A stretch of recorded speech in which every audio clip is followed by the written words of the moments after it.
ಮನರೇಗಾ ವಿಚಾರದಲ್ಲಿ ಕಾಂಗ್ರೆಸ್ ವಿರುದ್ಧ ಟೀಕೆ ವಿಚಾರದ ಬಗ್ಗೆ ಎಐಸಿಸಿ ಅಧ್ಯಕ್ಷ ಮಲ್ಲಿಕಾರ್ಜುನ ಖರ್ಗೆ ವಾಗ್ದಾಳಿ ನಡೆಸಿದ್ದಾರೆ. ಬೆಂಗಳೂರಿನಲ್ಲಿ ಮಾತನಾಡಿರುವ ಅವರು, ನಾನು ಯಾರ ಹೇಳಿಕೆಗೂ ಪ್ರತಿಕ್ರಿಯೆ ನೀಡಿಲ್ಲ.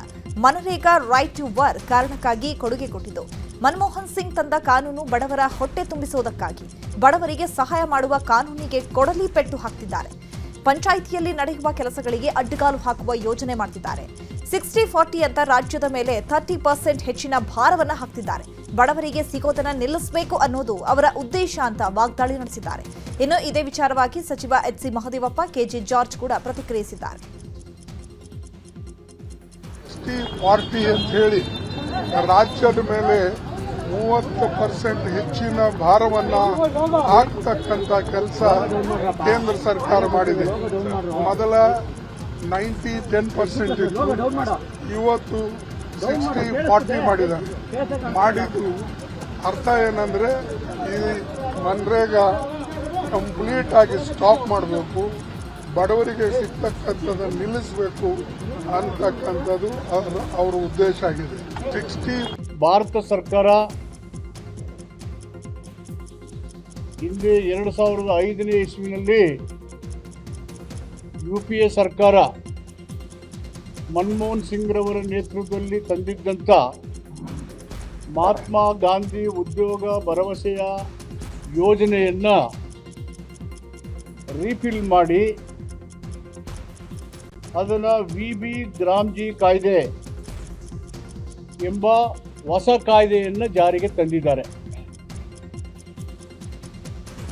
2005ನೇ ಇಸ್ವಿಯಲ್ಲಿ ತಂದಂಥ ಕಾಯ್ದೆ ಸಂವಿಧಾನದ ದುಡಿಯುವ ಹಕ್ಕನ್ನು ಮತ್ತು ಬದುಕುವ ಹಕ್ಕನ್ನು ಒಳಗೊಂಡಿದ್ದಂಥ ಕಾಯ್ದೆ. ಇವತ್ತು ಈ ಜನರ ಹಕ್ಕು ಪಂಚಾಯತಿಯಲ್ಲಿ ಗ್ರಾಮ ಸಭಾದಲ್ಲಿ ಹಕ್ಕುಗಳನ್ನೆಲ್ಲ ಸೆಂಟ್ರಲೈಸ್ ಮಾಡಲಿಕ್ಕೆ ಡೆಲ್ಲಿಯಲ್ಲಿ ನೀವು ಹೇಳಿ, ನೀವೆಲ್ಲ ಮಾಧ್ಯಮದ ಮಿತ್ರರಿಲ್ಲ, ಡೆಲ್ಲಿಯಲ್ಲಿ ಕೂತು ಯಾರಿಗಾದ್ರೂ ಗೊತ್ತಾಗ್ತದ ಯಾವ ಕೆಲಸ ತಗೋಬೇಕು, ಏನು ಮಾಡಬೇಕೆಲ್ಲ ಗೊತ್ತಾಗ್ತದ.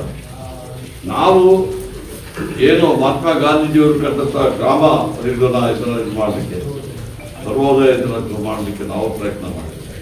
ಇವರೇನು ಮಾಡ್ತಿದ್ದಾರೆ ಅಂದ್ರೆ ಮತ್ತೆ ತಗೊಂಡು ಡೆಲ್ಲಿಯಲ್ಲಿ ಮಾಡ್ತಾರೆ.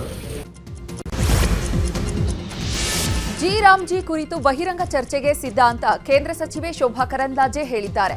ಹುಬ್ಬಳ್ಳಿಯಲ್ಲಿ ಮಾತನಾಡಿದ ಅವರು, ಜಿ ರಾಮ್ಜಿ ಬಿಲ್ ಪಾಸ್ ಆಗಿದೆ, ಕಾಂಗ್ರೆಸ್ನವರು ಯಾಕೆ ವಿರೋಧ ಮಾಡ್ತಿದ್ದಾರೆ? ಸರ್ಕಾರ ಅಧಿವೇಶನ ಕರೆದು ಚರ್ಚೆ ಮಾಡಲಿ, ಅಧಿವೇಶನದಲ್ಲಿ ಭಾಗಿಯಾಗೋ ಕುರಿತು ಬಿಜೆಪಿ ನಿರ್ಧರಿಸಲಿದೆ. ಕಾಂಗ್ರೆಸ್ ವೇದಿಕೆ ಸಿದ್ಧ ಮಾಡಿದ್ರೆ ನಾವು ಚರ್ಚೆಗೆ ಹೋಗಲು ಸಿದ್ಧ ಅಂತ ಸವಾಲು ಹಾಕಿದ್ದಾರೆ.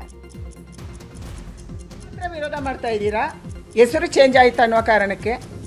ಇದರಲ್ಲಿ ಯಾರ ಹೆಸರು ಇಲ್ಲ, ಶಾರ್ಟ್ ಫಾರ್ಮ್ ಅಲ್ಲಿ ಇದನ್ನು ಜಿ ರಾಮ್ಜಿ ಅನ್ನುತ್ತಾರೆ ಬಿಟ್ರೆ, ಇದೊಂದು ರೋಜ್ಗಾರ್ ಯೋಜನೆ, ವಿಕಸಿತ ಭಾರತದ ರೋಜ್ಗಾರ್ ಯೋಜನೆ ಇದು. ಅದಕ್ಕಾಗಿ ಇದರ ಸಲುವಾಗಿ ನೀವು ವಿರೋಧ ಮಾಡ್ತಾ ಇದ್ದೀರಾ ಅಥವಾ ಕೇವಲ ಹೆಸರಿಗೆ ಮಾತ್ರ ಮಾಡ್ತಿದ್ದೀರಿ? ಇವತ್ತು ಪ್ರತಿಯೊಂದು ವಿರೋಧದ ಕಾರಣಕ್ಕೆ ನೀವು ವಿರೋಧ ಮಾಡ್ಬೋದು, ನಿಮ್ಮ ಪಕ್ಷ ವಿರೋಧ ಮಾಡುತ್ತೆ ಅಂತ ನೀವು ವಿರೋಧ ಮಾಡ್ಬೋದು. ಹಲವಾರು ಜನ ಇಂಡಿವಿಜುವಲಿ ನಮ್ಮ ಹತ್ರ ಚೆನ್ನಾಗಿದೆ ಇದು ಅಂತ ಹೇಳಿದವರು ಅಲ್ಲಿ ಬಂದು ಬಾವಿಗಿಳಿದಿರ್ಬೋದು, ಮಾತ್ರ ವಿರೋಧ ಮಾಡ್ತಾ ಇದ್ದೀರಾ, ಹೆಸರು ಚೇಂಜ್ ಆಗಿ. ಮನರೇಗಾ ಹಾಗೂ ಜಿ ರಾಮ್ಜಿ ಜಟಾಪಟಿ ತಾರಕಕ್ಕೇರಿದೆ. ದಾವಣಗೆರೆಯಲ್ಲಿ ಬಿಜೆಪಿ ನಾಯಕ ಎಎಸ್ ಪಾಟೀಲ್ ನಡಹಳ್ಳಿ ಸುದ್ದಿಗೋಷ್ಠಿ ನಡೆಸಿ ಮಾತನಾಡಿದ್ದು, ಕಾಂಗ್ರೆಸ್ ಹೋರಾಟಕ್ಕೆ ಪ್ರತಿಯಾಗಿ ಬಿಜೆಪಿ ಜೆಡಿಎಸ್ ಜಂಟಿ ಹೋರಾಟಕ್ಕೆ ಮುಂದಾಗಿದೆ. ಜನವರಿ 15ರಿಂದ ಫೆಬ್ರವರಿ 28ರವರೆಗೆ ಜಿಲ್ಲಾ ಮಟ್ಟದಲ್ಲಿ ಸಮಾವೇಶ ನಡೆಸುವ ಮೂಲಕ ಪ್ರತಿ ಗ್ರಾಮ ಪಂಚಾಯಿತಿ ಮಟ್ಟದಲ್ಲಿ ಕಾರ್ಮಿಕರನ್ನ ಸೇರಿಸಿ ಜನಜಾಗೃತಿ ಮಾಡಲು ಸಜ್ಜಾಗಿದೆ. ನಾಳೆ ಮೈಸೂರಿಗೆ ಕಾಂಗ್ರೆಸ್ ನಾಯಕ ರಾಹುಲ್ ಗಾಂಧಿ ಭೇಟಿ ನೀಡಲಿದ್ದಾರೆ. ಮೈಸೂರಿಗೆ ಬಂದು ಅಲ್ಲಿಂದ ತಮಿಳುನಾಡಿಗೆ ತೆರಳಲಿದ್ದಾರೆ. ಹೀಗಾಗಿ ನಾಳೆ ಮಂಡಕಳ್ಳಿ ವಿಮಾನ ನಿಲ್ದಾಣಕ್ಕೆ ರಾಹುಲ್ ಗಾಂಧಿ ಬರುವುದರಿಂದ ಸಿಎಂ ಸಿದ್ದರಾಮಯ್ಯ ಮತ್ತು ಡಿಸಿಎಂ ಡಿಕೆ ಶಿವಕುಮಾರ್ ಕೂಡ ನಾಳೆ ಮೈಸೂರಿಗೆ ತೆರಳಿ ರಾಹುಲ್ ಗಾಂಧಿ ಭೇಟಿಯಾಗಲಿದ್ದಾರೆ. ಈ ವೇಳೆ ಪವರ್ ಶೇರಿಂಗ್ ಮತ್ತು ಸಂಪುಟ ಪುನರಚನೆ ಕುರಿತು ಚರ್ಚೆ ನಡೆಸುವ ಸಾಧ್ಯತೆ ಇದೆ.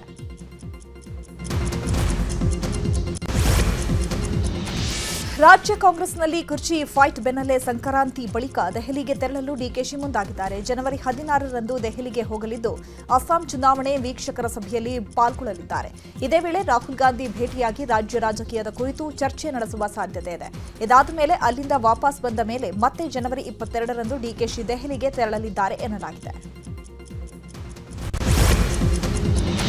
ಸಂಕ್ರಾಂತಿ ಬಳಿಕ ಸಂಪುಟ ಬದಲಾವಣೆ ವಿಚಾರವಾಗಿ ಚಿಕ್ಕಮಗಳೂರಿನಲ್ಲಿ ಮಾತನಾಡಿದ ಸಚಿವ ಕೆಜೆ ಜಾರ್ಜ್, ಕಾಂಗ್ರೆಸ್ನಲ್ಲಿ ಸದ್ಯಕ್ಕೆ CLP ಲೀಡರ್ ಆಗಲಿ ಚೀಫ್ ಮಿನಿಸ್ಟರ್ ಪೋಸ್ಟ್ ಆಗಲಿ ಖಾಲಿ ಇಲ್ಲ.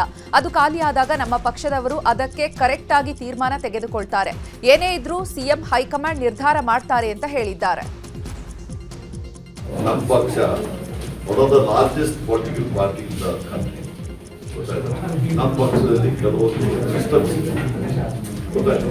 ನಮ್ಮ ಪಕ್ಷದಲ್ಲಿ ಈಗ CLP ಲೀಡರ್ ಆಗಿ ಚೀಫ್ ಮಿನಿಸ್ಟರ್ ಖಾಲಿ ಇಲ್ಲ. ಕಲಬುರಗಿಯ ಯಡ್ರಾಮಿಯಲ್ಲಿ ಅಭಿವೃದ್ಧಿ ಕಾಮಗಾರಿಗಳಿಗೆ ಎಐಸಿಸಿ ಅಧ್ಯಕ್ಷ ಮಲ್ಲಿಕಾರ್ಜುನ ಖರ್ಗೆ ಹಾಗೂ ಸಿಎಂ ಸಿದ್ದರಾಮಯ್ಯ ಶಂಕುಸ್ಥಾಪನೆ ನೆರವೇರಿಸಿದ್ದಾರೆ.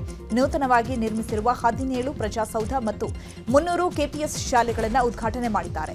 ಈ ವೇಳೆ ಸಿಎಂ ಜೊತೆ ಡಿಸಿಎಂ ಡಿಕೆ ಶಿವಕುಮಾರ್ ಸೇರಿದಂತೆ ಸಚಿವರು ಭಾಗಿಯಾಗಿದ್ದಾರೆ. GPA ಎಲೆಕ್ಷನ್ಗೆ ಸುಪ್ರೀಂ ಕೋರ್ಟ್ ಡೆಡ್ಲೈನ್ ಕೊಟ್ಟಿದೆ. ಜೂನ್ 30ರೊಳಗೆ ಎಲೆಕ್ಷನ್ ಮುಗಿಸಲು ಸೂಚನೆ ನೀಡಿದೆ. ಅಲ್ಲದೆ ವಾರ್ಡ್ ವಿಂಗಡಣೆಗೆ ಅಧಿಸೂಚನೆಗೆ ಫೆಬ್ರವರಿ 20ರವರೆಗೆ ಗಡುವು ನೀಡಿದ್ದು, ಮಾರ್ಚ್ 16ರೊಳಗೆ ಅಂತಿಮ ಮತದಾರರ ಪಟ್ಟಿ ಪ್ರಕಟಿಸುವಂತೆ ಸೂಚಿಸಿದೆ. ಜೊತೆಗೆ ಮೇ 26ರಿಂದ ಜಾರಿಗೆ ಬರುವಂತೆ ಚುನಾವಣೆ ಪ್ರಕ್ರಿಯೆ ಆರಂಭಿಸುವಂತೆ ಸುಪ್ರೀಂ ಕೋರ್ಟ್ ಸೂಚಿಸಿದೆ. ಇನ್ನು ಇದೇ ವಿಚಾರವಾಗಿ ಶಾಸಕ SR ವಿಶ್ವನಾಥ್ ಪ್ರತಿಕ್ರಿಯಿಸಿದ್ದಾರೆ.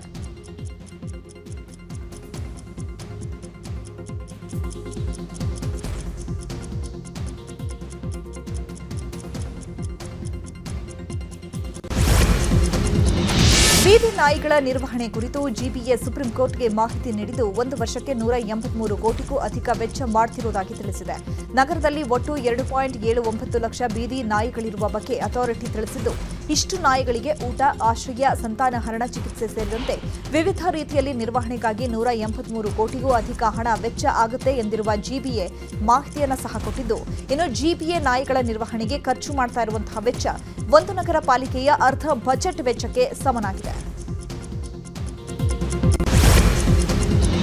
ಎಸ್ಎಸ್ಎಲ್ಸಿ ಪ್ರಿಪರೇಟರಿ ಪ್ರಶ್ನೆ ಪತ್ರಿಕೆ ಸೋರಿಕೆ ಪ್ರಕರಣಕ್ಕೆ ಸಂಬಂಧಪಟ್ಟಂತೆ ಬೆಂಗಳೂರು ಉತ್ತರ ವಿಭಾಗದ ಸೈಬರ್ ಪೊಲೀಸರು 8 ಮಂದಿಯನ್ನ ಬಂಧಿಸಿದ್ದಾರೆ. ಬಂಧಿತರಲ್ಲಿ ಬಹುತೇಕರು ಕಲಬುರಗಿ ಮೂಲದವರು ಅಂತ ತಿಳಿದು ಬಂದಿದೆ. ಕಲಬುರಗಿ ಮೂಲದ ಶಾಹಿದಾ ಬೇಗಂ, ಮೊಹಮ್ಮದ್ ಸಿರಾಜುದ್ದೀನ್ ಮತ್ತು ಫರ್ಜಾನ್ ಬೇಗಂ ಮತ್ತು ಫರ್ಜಾನಾ ಬೇಗಂ, ತುಮಕೂರಿನ ಗಿರೀಶ್, ರಾಮನಗರದ ಅಮ್ಜದ್ ಖಾನ್ ಬಂಧಿತರು. ಸದ್ಯ ಬಂಧಿತರನ್ನ ವಿಚಾರಣೆ ನಡೆಸಲಾಗ್ತಾ ಇದೆ. ಇನ್ನು ಇದೇ ವಿಚಾರವಾಗಿ ಮಾತನಾಡಿದ ಕಮಿಷನರ್ ಸೀಮಂತ್ ಕುಮಾರ್ ಸಿಂಗ್, ಈಗಾಗಲೇ ಕೆಲವರನ್ನ ಬಂಧಿಸಿದ್ದೇವೆ, ಪೊಲೀಸರು ತನಿಖೆ ಮಾಡ್ತಿದ್ದಾರೆ, ಪೇಪರ್ ಲೀಕ್ ಮಾಡಿದವರ ವಿರುದ್ಧ ಕ್ರಮ ಆಗಲಿದೆ ಅಂತ ಹೇಳಿದ್ದಾರೆ. ನಮ್ಮವರು ಕೆಲವು ಮಾಹಿತಿದ ಆಧಾರ ಮೇಲೆ ಕೆಲವು ಅರೆಸ್ಟ್ ಮಾಡಿದ್ದಾರೆ. ಅವರು ಕ್ವೆಶ್ಚನ್ ಮಾಡಬೇಕು ಮತ್ತು ಅವರದ್ದು ಏನು ಪಾತ್ರ ಇದೆ ಅದ್ರ ಬಗ್ಗೆ ಇನ್ನು ಡಿಟೇಲ್ ಏನು ರೋಲ್ ಇದೆ ಅದ್ರ ಬಗ್ಗೆ ಇನ್ವೆಸ್ಟಿಗೇಷನ್ ನಡೀತಾ ಇದೆ. ಫಸ್ಟ್ ಕೆಲವ್ರ ಮಾಹಿತಿದ ಆಧಾರ ಮೇಲೆ ಈ ಸದ್ಯಕ್ಕೆ ಕೆಲವ್ರಿಗೆ ನಾವು ಪಿಕಪ್ ಮಾಡಿದ್ದೀವಿ. ಅವ್ರದ್ದು ಏನು ಪಾತ್ರ ಇದೆ ಮತ್ತು ಅವ್ರ ಇಂಟರ್ನ್ ಯಾರ ಜೊತೆಗೆ ಶಾಮೀಲಾಗಿದ್ದಾರೆ ಮತ್ತು ಆಫೀಸಿಂದ ಅಥವಾ ಪ್ರೈವೇಟ್ ಕಡೆಯಿಂದ ಯಾರ್ಯಾರು ಶಾಮೀಲಿದೆ ಎಲ್ಲರಿಗೂ ನಾವು ಕ್ವೆಶ್ಚನ್ ಮಾಡಿ ಅವ್ರ ರೋಲ್ ಇದ್ದರೆ ಖಂಡಿತ ಅವ್ರ ಮೇಲೆ ಕ್ರಮ ತಗೊಳ್ತೀವಿ. ದ್ವಿತೀಯ PUC ಪ್ರಶ್ನೆ ಪತ್ರಿಕೆ ಸೋರಿಕೆ ವಿಚಾರದ ಬಗ್ಗೆ PU board director Bharat Selvam ಮೊಟ್ಟ ಮೊದಲ ಪ್ರತಿಕ್ರಿಯೆ ನೀಡಿದ್ದಾರೆ. ಗಣಿತ ಮತ್ತು ಇಂಗ್ಲಿಷ್ ಪ್ರಶ್ನೆ ಪತ್ರಿಕೆ ಸಾಮಾಜಿಕ ಜಾಲತಾಣದಲ್ಲಿ ಹರಿದಾಡಿದೆ. ಇದೆರಡು ವಿಚಾರಕ್ಕೆ ಸಂಬಂಧಪಟ್ಟ ಹಾಗೆ ಪೊಲೀಸ್ ಠಾಣೆಯಲ್ಲಿ ದೂರು ಕೊಟ್ಟಿದ್ದೇವೆ. ಈ ರೀತಿ ಘಟನೆ ಆಗದೇ ಇರೋ ತರ ಕ್ರಮ ತೆಗೆದುಕೊಳ್ತೇವೆ ಅಂತ ಹೇಳಿದ್ದಾರೆ.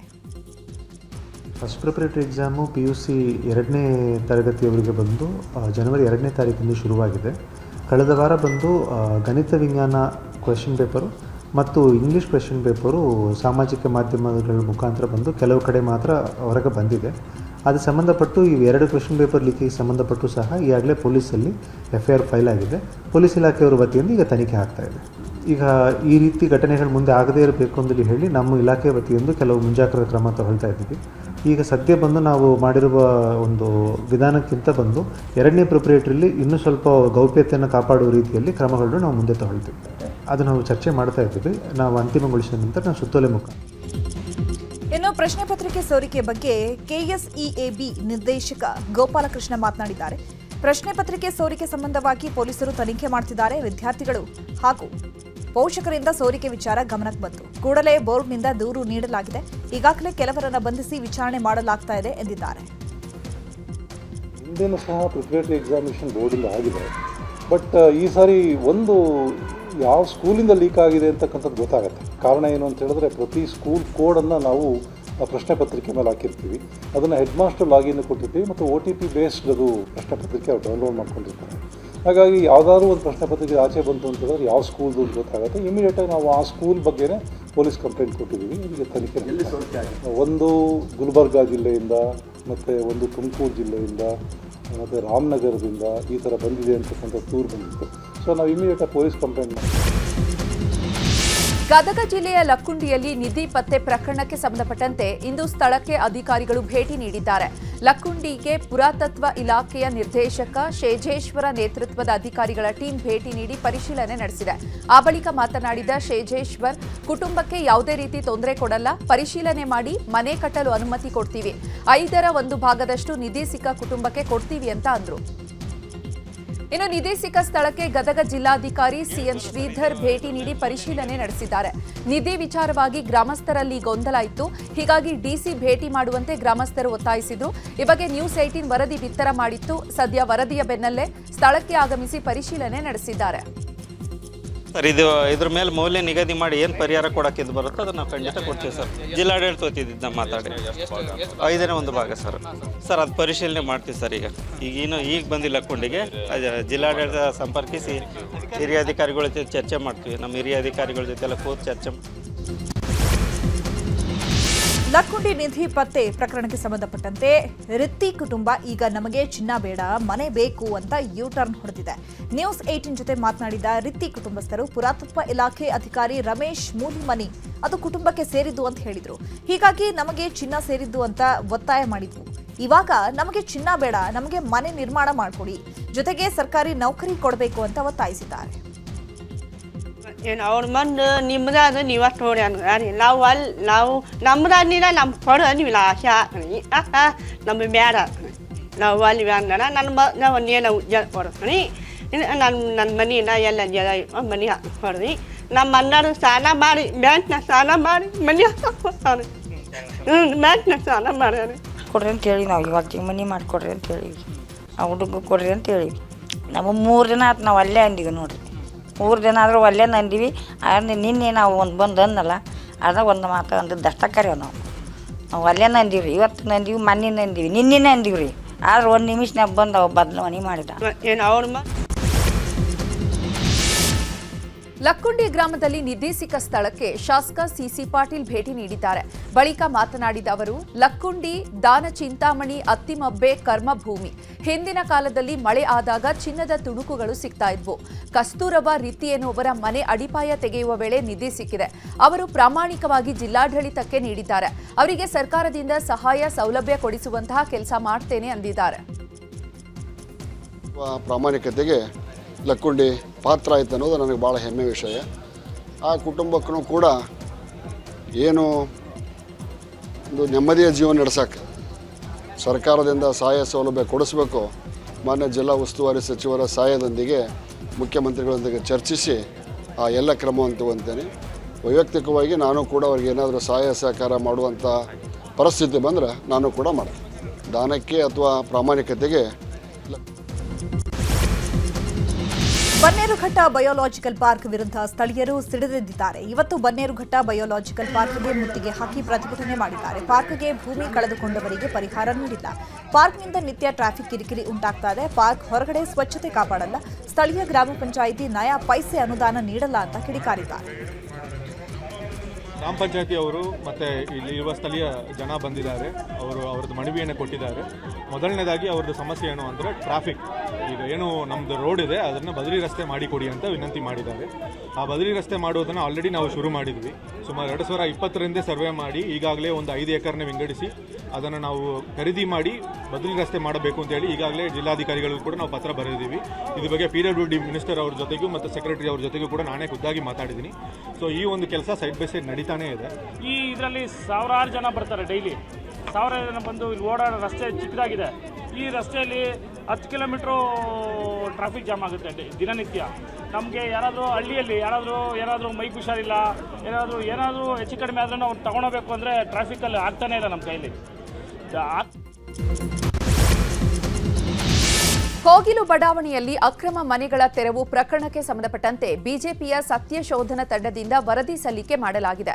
ಶಾಸಕ ಎಸ್ಆರ್ ವಿಶ್ವನಾಥ್ ನೇತೃತ್ವದ ತಂಡ ಬಿಜೆಪಿ ರಾಜ್ಯಾಧ್ಯಕ್ಷ ಬಿವೈ ವಿಜಯೇಂದ್ರಗೆ ವರದಿ ಸಲ್ಲಿಸಿದ್ದಾರೆ. ಬಳಿಕ ಮಾಧ್ಯಮಗಳಿಗೆ ಮಾತನಾಡಿದ ಎಸ್ಆರ್ ವಿಶ್ವನಾಥ್, 108 ಪುಟಗಳ ವರದಿ ಸಲ್ಲಿಕೆ ಮಾಡಿದ್ದೇವೆ. ಕೋಗಿಲು ಬಡಾವಣೆಯಲ್ಲ, ಅದು ಮೊದಲು ಬಂಡೆ ಇದ್ದ ಜಾಗ. ಅಲ್ಲಿ ಕಾಂಗ್ರೆಸ್ನವರು ಮನೆ ಕಟ್ಟಿಸೋಕೆ ಶುರು ಮಾಡಿದ್ರು. ಘನತ್ಯಾಜ್ಯ ಘಟಕದ ವಿಲೇವಾರಿಗೆ ಮೀಸಲಿಟ್ಟಿದ್ದಂತಹ ಜಾಗವಾಗಿತ್ತು. ಹೀಗಾಗಿ ಜಿಬಿಎ ಅವರು ಜಾಗ ತೆರವು ಮಾಡಿದ್ರು. ನಾನು ಸಂಶೋಧನೆಗೆ ಹೋದಾಗ ಅಲ್ಲಿದ್ದಂತಹ ಬಾಂಗ್ಲಾ ವಲಸಿಗರನ್ನ ಬೇರೆಡೆ ಕಳಿಸಿ ಅಕ್ಕಪಕ್ಕದ ಮುಸ್ಲಿಂ ಸಮುದಾಯದವರನ್ನ ತಂದು ಅಲ್ಲಿ ಬಿಟ್ಟಿದ್ರು. ನಾನು ಸ್ಥಳೀಯ ಮಟ್ಟದಲ್ಲಿ ದಾಖಲೆ ಸಂಗ್ರಹ ಮಾಡಿದ್ದೇನೆ ಅಂತ ಹೇಳಿದ್ದಾರೆ. ಬಡಾವಣೆ ಬಂಡೆ 99 ಸರ್ವೆ ನಂಬರ್ 2 ವರ್ಷಗಳಿಂದ ತಾತ್ಕಾಲಿಕ ಮನೆಗಳನ್ನು ಕಟ್ಕೊಂಡು ವಾಸ ಮಾಡ್ತಾ ಇದ್ರು. ಸರ್ಕಾರ ಅಂದರೆ ಅದು ಮೊದಲು ಬಂಡೆ ಜಾಗ, ಬಂಡೆ ಅಂದರೆ ಅದು 106 ಅಡಿ ಆಳದವರೆಗೂ ಕೂಡ ಬಂಡೆಯನ್ನು ತೆಗೆದಂಥ ಒಂದು ದೊಡ್ಡ ಬಂಡೆ ಜಾಗ, ಖರಾಬು. ಆ ಜಾಗದಲ್ಲಿ ಡೆಬ್ರಿಜನ್ ಹಾಕಿ ಮಣ್ಣು ಮುಚ್ಕೊಂಡು ಬಂದಿದ್ದರು. ಅಲ್ಲಿ ಕೆಲವರು ಕಾಂಗ್ರೆಸ್ಸಿನ ಮುಖಂಡರು ಮತ್ತು ಬೇರೆ ಬೇರೆ ಮುಖಂಡರುಗಳು ಸೇರಿಕೊಂಡು ಅಲ್ಲಿ ಗುಡಿಸಲನ್ನು ಕಟ್ಟಿಸೋದಕ್ಕೆ, ಮನೆ ಕಟ್ಟಿಸೋದಕ್ಕೆ ಪ್ರಾರಂಭ ಮಾಡಿದ್ರು. ಮೂಲತಃ ಅದು ಸರ್ಕಾರಿ ಜಾಗ ಆಗಿದ್ದರೂ ಕೂಡ ಆ ಜಾಗವನ್ನು ಘನತ್ಯಾಜ್ಯ ವಿಲೇವಾರಿ ಘಟಕಕ್ಕೆ ಕಂದಾಯ ಇಲಾಖೆಯಿಂದ ಹಸ್ತಾಂತರವನ್ನು BBMPಗೆ ಆಗಿನ ಹಿಂದಿನ BBMPಗೆ ಹಸ್ತಾಂತರವನ್ನು ಮಾಡಿ ಕೋಗಿಲು ಬಡಾವಣೆಯಲ್ಲಿನ ಅಕ್ರಮ ಮನೆಗಳ ವಿಚಾರವಾಗಿ ಇಂದು ಗವರ್ನರ್ ಥಾವರ್ ಚಂದ್ ಗೆಹ್ಲೋಟ್ ಅವರನ್ನ ಬಿಜೆಪಿ ನಾಯಕರ ನಿಯೋಗ ಭೇಟಿ ಮಾಡಿದೆ. ವಿಪಕ್ಷ ನಾಯಕ ಅಶೋಕ್ ನೇತೃತ್ವದಲ್ಲಿ ನಿಯೋಗ ಭೇಟಿ ನೀಡಿದ್ದು, ಭೇಟಿ ವೇಳೆ ದ್ವೇಷ ಭಾಷಣ ಬಿಲ್, ಬಳ್ಳಾರಿ ಬ್ಯಾನರ್ ಗಲಾಟೆ, ಕೋಗಿಲು ಅಕ್ರಮ ಮನೆಗಳ ತೆರವು ಸೇರಿದಂತೆ ಕೆಲ ಮಹತ್ವದ ವಿಷಯಗಳ ಬಗ್ಗೆ ಗವರ್ನರ್ ಗಮನಕ್ಕೆ ತಂದಿದ್ದಾರೆ. ನಮಗೆ ಮನೆ ಬೇಡ, ನಮ್ ದುಡ್ಡು ವಾಪಸ್ ಕೊಡಿ ಅಂತ ರಾಜೀವ್ ಗಾಂಧಿ ವಸತಿ ನಿಗಮದ ಒಂಟಿ ಮನೆ ಫಲಾನುಭವಿಗಳು ಪ್ರತಿಭಟನೆ ನಡೆಸಿದ್ದಾರೆ. ಬೆಂಗಳೂರಿನಲ್ಲಿ ವಸತಿ ನಿಗಮದ ಮುಂದೆ ಪ್ರತಿಭಟನೆ ನಡೆಸಿದ್ದು, 4-5 ವರ್ಷ ಕಳೆದರೂ ಇದುವರೆಗೂ ಮನೆ ಹಂಚಿಕೆ ಮಾಡಿಲ್ಲ. 10 ಲಕ್ಷ ಮನೆಗೆ 5 ಲಕ್ಷ ಕಟ್ಟಿಸಿಕೊಂಡಿದ್ದಾರೆ. ಉಳಿದಂತೆ 27 ಕೋಟಿ ರೂಪಾಯಿ ಜಿಬಿಎನಿಂದ ವಸತಿ ನಿಗಮಕ್ಕೆ ವರ್ಗಾವಣೆ ಮಾಡಲಾಗಿದೆ. ಒಟ್ಟು 520 ಫಲಾನುಭವಿಗಳಿಗೆ ಮನೆ ಹಂಚಬೇಕಿದೆ. ಆದರೆ ಈವರೆಗೂ ಮನೆ ಸಿಗದೆ ಫಲಾನುಭವಿಗಳು ಕಂಗಾಲಾಗಿದ್ದಾರೆ. ಇನ್ನು ಈ ಕುರಿತು ಮಾತನಾಡಿದ ಫಲಾನುಭವಿಗಳು, 4-5 ವರ್ಷಗಳಿಂದ ಮನೆಗಾಗಿ ಕಚೇರಿಗಳಿಗೆ ಅಲಿತಾ ಇದ್ದೇವೆ. ಇದುವರೆಗೂ ನಮಗೆ ಮನೆಗಳನ್ನ ಇವರು ಕೊಟ್ಟಿಲ್ಲ ಅಂತ ಆಕ್ರೋಶವನ್ನ ವ್ಯಕ್ತಪಡಿಸಿದ್ದಾರೆ. ಇನ್ನು ಇದೇ ವಿಚಾರವಾಗಿ ವಸತಿ ನಿಗಮದ ವ್ಯವಸ್ಥಾಪಕ ನಿರ್ದೇಶಕ ಪರಶುರಾಮ್ ಕೂಡ ಪ್ರತಿಕ್ರಿಯಿಸಿದ್ದಾರೆ. ಪೊಲೀಸ್ನವ್ರನ್ನ ಬಿಟ್ಬಿಟ್ಟು ನಮ್ಮ ಮೇಲೆ ಬೆದರಿಕೆ ಹಾಕ್ಸಿ ಇಲ್ಲಿ ಹೊರಗೆ ಇಲ್ಲ, ಕೂರಂಗೆ ಇಲ್ಲ, ನೀವು ಹಚಿಕ್ ಹೋಗ್ಬೇಕು, ಇಲ್ಲಿಂದವಾ ದಯವಿಟ್ಟು ಹೋಗದೆ ಆದ್ರೂ ನಿಮ್ಮನ್ನ ಹೆಚ್ಚಿಗೆ ಹಾಕ್ತೀವಿ. ಎಲ್ಲಿಂದ ಬರ್ತಾರೆ ಅವ್ರಿಗೆ ಒಳಗಡೆ ತೀರ್ಮಾನ ಮಾಡಿ ಕಟ್ಟಿರೋ ಮನೆಗಳು ಕೊಟ್ಟು ನಾವು ಕಟ್ಟಿರೋ ಹಣನ ಅವತ್ತಿಂದ ತಿರುಗಿರೋ ಹಣನ ನಮ್ಮ ದುಡ್ಡೇ ನಮ್ಗೆ ವಾಪಸ್ ಕೊಡಿಸ್ಬಿಡಿ. ಅವ್ರ ಮನೆ ನಮ್ಗೆ ಬೇಕಾಗಿಲ್ಲ. ಅವರು ಸರ್ಕಾರದವರು ಬಾಂಗ್ಲಾನೋ ಪಾಕಿಸ್ತಾನನೋ ಮತ್ತು ಹೊರಗಡೆಯಿಂದ ಬಂದವ್ರಿಗೆ ಅವ್ರು ಕೊಟ್ಕೊಳ್ಳಿ. ಅದಕ್ಕೋಸ್ಕರನೇ ಕಾಂಗ್ರೆಸ್ ಸರ್ಕಾರದವ್ರು ಕಟ್ತಿರೋದು. 10 ತಿಂಗಳ 27 ಕೋಟಿ 50 ಲಕ್ಷ. ಸೊ ಮೇ ಬಿ ಅಲ್ಲಿ ಪ್ರೊಸೆಸ್ ನಡೀತಾ ಇದೆ. ಅಲ್ಲೊಂದು ಕಮಿಟಿ ಇದೆ, ಕಮಿಟಿಯಲ್ಲಿ ಅವರು ಲಿಸ್ಟ್ ಮಾಡಿ ಕೊಡಬೇಕು, ಬೆನಿಫಿಷರಿ ಲಿಸ್ಟ್ ಮಾಡಿ ಕೊಡಬೇಕು. ಪ್ರೊಸೆಸ್ ನಡೀತಾ ಇದೆ. ಬಟ್ ಆ ಪಟ್ಟಿ ಆದಷ್ಟು ಬೇಗ ಬರ್ಬೋದು ಅಂತ ಅನ್ಕೊಳ್ತೀವಿ. 5 ಲಕ್ಷ ಅಮೃತ್ ಮಹೋತ್ಸವದಲ್ಲಿ ಉಳಿದದ್ದು ಇವ್ರು ಕೊಡಬೇಕು. ಇವ್ರು ಪಾರ್ಟ್ ಅಮೌಂಟ್ ಕಟ್ಟಿದ್ದಾರೆ, ಇನಿಷಿಯಲ್ ಡಿಪಾಸಿಟ್ ಕಟ್ಟಿದ್ದಾರೆ, ಇನ್ನೂ ಫುಲ್ ಅಮೌಂಟ್ ಕಟ್ಟಿಲ್ಲ. ಫುಲ್ ಅಮೌಂಟ್ ಕಟ್ಟಿದವ್ರಿಗೆ ಮನೆ ಹ್ಯಾಂಡ್ ಓವರ್ ಮಾಡಿದ್ದೀವಿ. ಅದು ವರ್ಚುವಲ್ ಅಕೌಂಟ್ ಇದೆ ನಮ್ಮದು ಮತ್ತು ಇದು ನಮ್ಮದು ಮತ್ತು ಬೆನಿಫಿಷರಿದು ಒಂದು ವರ್ಚುವಲ್ ಅಕೌಂಟ್ ಇದೆ. ವರ್ಚುವಲ್ ಅಕೌಂಟಲ್ಲಿ ಅವ್ರಿಗೆ ಮೆಸೇಜ್ ಹೋಗುತ್ತೆ, ಈ ಥರ ಅಮೌಂಟ್ ಬಂದಿದೆ ಅಂಥೇಳಿ ಅವ್ರಿಗೊಂದು ಮೆಸೇಜ್ ಹೋಗುತ್ತೆ. ಬಟ್ ಆ್ಯಕ್ಚುಯಲ್ ಅಮೌಂಟ್ ಅವ್ರಿಗೆ ಹೋಗೋದಿಲ್ಲ. ಆ್ಯಕ್ಚುಯಲ್ ಅಮೌಂಟ್ ನಮ್ಮ ಅಕೌಂಟಲ್ಲೇ ಇದೆ. ಬೆಂಗಳೂರಿನಲ್ಲಿ ಇಂದು ಬಾಂಗ್ಲಾಕ್ಕೆ ಮಹಿಳೆ ಜೈ ಅಂದಿರುವಂತಹ ಘಟನೆ ಸೋಷಿಯಲ್ ಮೀಡಿಯಾದಲ್ಲಿ ಭಾರೀ ಹಲ್ಚಲ್ ಎಬ್ಬಿಸಿದೆ. ಎಲೆಕ್ಟ್ರಾನಿಕ್ ಸಿಟಿ ಸಮೀಪದ ಹುಲಿಮಂಗಲದಲ್ಲಿ ಅಕ್ರಮ ವಲಸಿಗರ ತೆರವು ಕಾರ್ಯಾಚರಣೆ ಮಾಡುವಾಗ ವ್ಯಕ್ತಿಯೊಬ್ಬ ಭಾರತ್ ಮಾತಾ ಕಿ ಜೈ ಅಂತ ಹೇಳಿದ್ದಾರೆ. ಈ ವೇಳೆ ನಡೆದು ಬರ್ತಾ ಇದ್ದ ಮಹಿಳೆಯನ್ನ ಕರೆದು ಭಾರತ್ ಮಾತಾ ಕಿ ಜೈ ಅಂತ ಹೇಳು ಅಂದಿದ್ದಾರೆ. ಅದಕ್ಕೆ ಮಹಿಳೆ ಬಾಂಗ್ಲಾಗೆ ಜೈ ಎಂದಿದ್ದು ಭಾರೀ ಆಕ್ರೋಶಕ್ಕೆ ಕಾರಣವಾಗಿದೆ.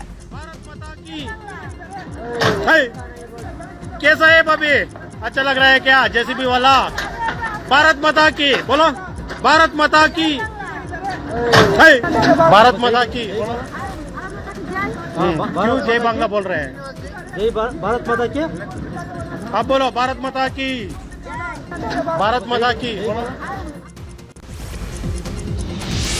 ಬಳ್ಳಾರಿ ಘರ್ಷಣೆ ಕುರಿತು ಪಾದಯಾತ್ರೆ ನಡೆಸುವ ವಿಚಾರವಾಗಿ ಇವತ್ತು ಬಿಜೆಪಿ ರಾಜ್ಯಾಧ್ಯಕ್ಷ ಬಿವೈ ವಿಜಯೇಂದ್ರ ಅವರನ್ನ ಮಾಜಿ ಸಚಿವ ಬಿ ಶ್ರೀರಾಮುಲು ಭೇಟಿಯಾಗಿದ್ದಾರೆ.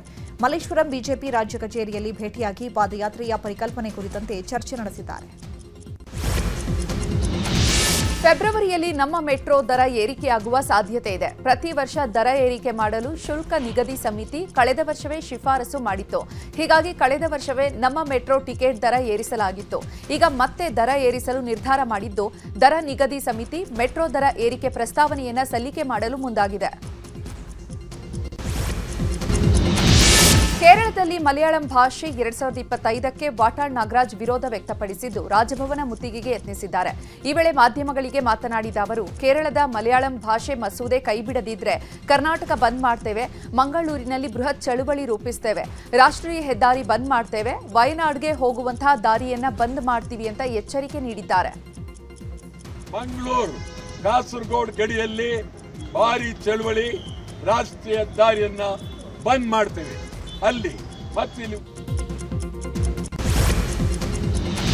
ಶಾಸಕಿ ನಯನ ಮೋಟಮ್ಮ ವಿರುದ್ಧ ಅಶ್ಲೀಲ ಕಾಮೆಂಟ್ ವಿಚಾರಕ್ಕೆ ಸಂಬಂಧಪಟ್ಟಂತೆ ಮೂಡಿಗೆರೆ ಪೊಲೀಸ್ ಠಾಣೆಯಲ್ಲಿ ಎಫ್ಐಆರ್ ದಾಖಲಾಗಿದೆ. ಇನ್ಸ್ಟಾಗ್ರಾಂನಲ್ಲಿ ಅಶ್ಲೀಲ ಕಾಮೆಂಟ್ ಮಾಡ್ತಾ ಇದ್ದ ರಾಮನಗರ ಮೂಲದ ಯಕ್ಷಿತ್ ರಾಜ್ ಬಂಧನ ಮಾಡಲಾಗಿದೆ. ಬೆಂಗಳೂರಿನಲ್ಲಿ ಕೆಲಸ ಮಾಡ್ತಾ ಇದ್ದ ಯಕ್ಷಿತ್ ರಾಜ್ನ ಪೊಲೀಸರು ಬಂಧಿಸಿದ್ದಾರೆ. ಅಶ್ಲೀಲ ಕಾಮೆಂಟ್ ವಿಚಾರವಾಗಿ ಅಕ್ಟೋಬರ್ನಲ್ಲೇ ನಯನ ಮೋಟಮ್ಮ ದೂರು ಕೊಟ್ಟಿದ್ರು. ಸದ್ಯ ಅಶ್ಲೀಲ ಕಾಮೆಂಟ್ ಮಾಡಿದವನ್ನ ಬಂಧಿಸಿ ಜೈಲಿಗೆ ಕಳುಹಿಸಲಾಗಿದೆ. ಇನ್ನು ಇದೇ ವಿಚಾರವಾಗಿ ಶಾಸಕಿ ನಯನ ಮೋಟಮ್ಮ ಪ್ರತಿಕ್ರಿಯಿಸಿದ್ದಾರೆ.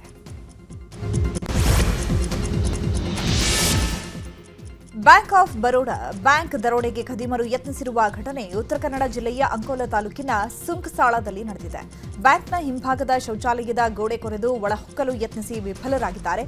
ಘಟನೆ ಸಂಬಂಧ ಸ್ಥಳಕ್ಕೆ ಅಂಕೋಲಾ ಸಿಪಿಐ ಚಂದ್ರಶೇಖರ್ ಮಠಪತಿ ಭೇಟಿ ನೀಡಿ ಪರಿಶೀಲಿಸಿದ್ದಾರೆ.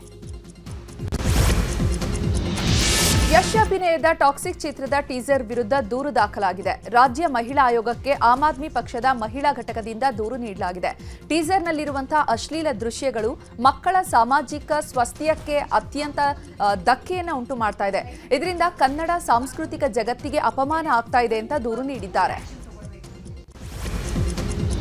ಸರ್ಕಾರಿ ಶಾಲೆಯ ಜಾಗದ ವಿವಾದ ಹಿನ್ನೆಲೆ ಶಾಲಾ ಬಾಗಿಲಿಗೆ ಬೀಗ ವ್ಯಕ್ತಿಯೊಬ್ಬ ಹಾಕಿ ಉದ್ಧಟನವನ್ನ ಮೆರೆದಿರುವ ಘಟನೆ ಹಾವೇರಿ ಜಿಲ್ಲೆಯ ಬ್ಯಾಡಗಿ ತಾಲೂಕಿನ ಮಲ್ಲೂರು ಗ್ರಾಮದಲ್ಲಿ ನಡೆದಿದೆ. ಶಾಲೆಗೆ ಮಕ್ಕಳು ಬಂದು ಬಿಸಿಲಿನಲ್ಲೇ ಹೊರಗೆ ಕುಳಿತು ಶಾಲೆಗೆ ಬೀಗ ಹಾಕಿ ಈರಪ್ಪ ಕುಲಕರ್ಣಿ ಎಸ್ಕೇಪ್ ಆಗಿದ್ದಾನೆ. ಈರಪ್ಪ ಕುಲಕರ್ಣಿ ತಂದೆ ಶಂಕರಪ್ಪ ಹಲವು ವರ್ಷಗಳ ಹಿಂದೆ ಶಾಲೆ ನಿರ್ಮಾಣಕ್ಕೆ ಅಂತ ಜಾಗ ದಾನವಾಗಿ ಕೊಟ್ಟಿದ್ರು. ಈಗ ಇದೇ ಜಾಗಕ್ಕಾಗಿ ಈರಪ್ಪ ಕುಲಕರ್ಣಿ ಪಟ್ಟು ಹಿಡಿದಿದ್ದಾರೆ.